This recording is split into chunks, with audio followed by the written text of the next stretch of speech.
তাসকিন আহমেদ তিনি এবারে টি-20 বিশ্বকাপে এমন একটা লঙ্কা কাণ্ড ঘটিয়েছেন যে শুনলে আপনিও অবাক হয়ে যাবেন।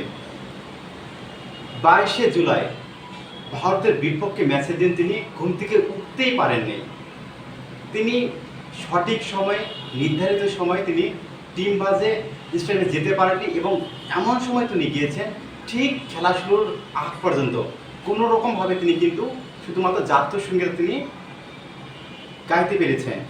এর জন্যই আমরা সাধারণ দর্শক থেকে প্রত্যেকটা মানুষ বলছিলাম যে তাসকিন আহমেদ নেই কেন প্লেইং ইলেভেনে বা তিনি নেই কেন। তো এবারের মূল বিষয়টা আমরা কিন্তু জানতে পেরেছি। আপনারা একটা চিন্তা করেছেন যে আমাদের বিসিবিটা বা আমাদের ক্রিকেট বোর্ডটা কীভাবে চলছে বা কীভাবে চালাচ্ছে। এই দেশে 18 কোটি মানুষের মধ্যে আমরা এমন 15 জনকে সিলেকশন করেছি যে তাদের মধ্যে কোনো কিচ্ছুই নেই।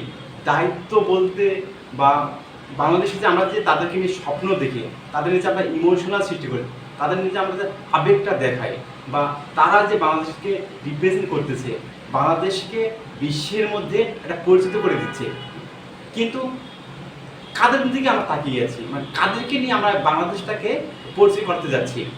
চিন্তা করেছেন একবারও তারা কী ধরনের দায়িত্বহীনতার একটা মানুষ, নিজের দায়িত্বটুকু তারা সঠিকভাবে পালন করতে পারেন না। এই 15 জন এই 15 জন খেলোয়াড়কে আমরা কীভাবে এই 18 কোটি মানুষ থেকে আমরা সিলেকশন করেছি।